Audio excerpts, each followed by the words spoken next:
Well, military experts are saying that these anti-personnel landmines will help slow down Russian advances in Ukraine's east, where they are indeed advancing. So far, Washington has only supplied Ukraine with anti-tank mines.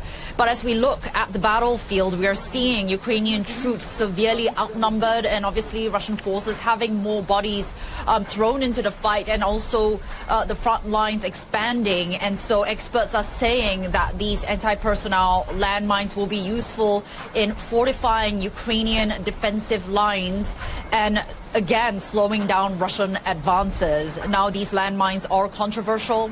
They go against the Ottawa Convention, also known as the Anti-Personnel Mine Ban Treaty, which are signed by 160 different countries. The United States and Russia are not signatories. And Russian forces have used huge amounts of these landmines throughout the conflict. And as we have seen, they have hampered, the use of them have hampered Ukraine's counteroffensive efforts. As we saw last year, Ukrainian forces struggling to breach heavily fortified Russian defensive lines.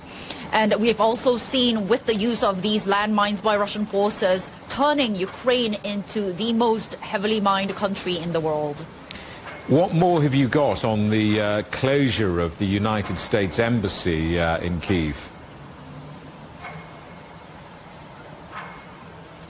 That's right. Several embassies actually closed today. I believe the U.S. Embassy was the first to announce their temporary closure, and then followed by the embassies of Spain, Italy, and Greece. Now, according to the U.S. Embassy statement they released, they said they had specific information about a possible major Russian aerial attack today, and that they've instructed employees to shelter in place. Now, earlier today, we did hear air raid sirens ring out across the capital at around 1:40 p.m. local time.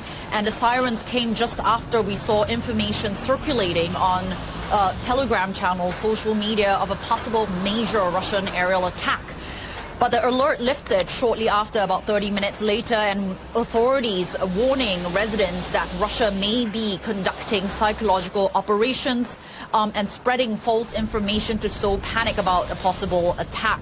They said the threat of air attacks did remain in place, but also warned residents to remain vigilant against these disinformation campaigns.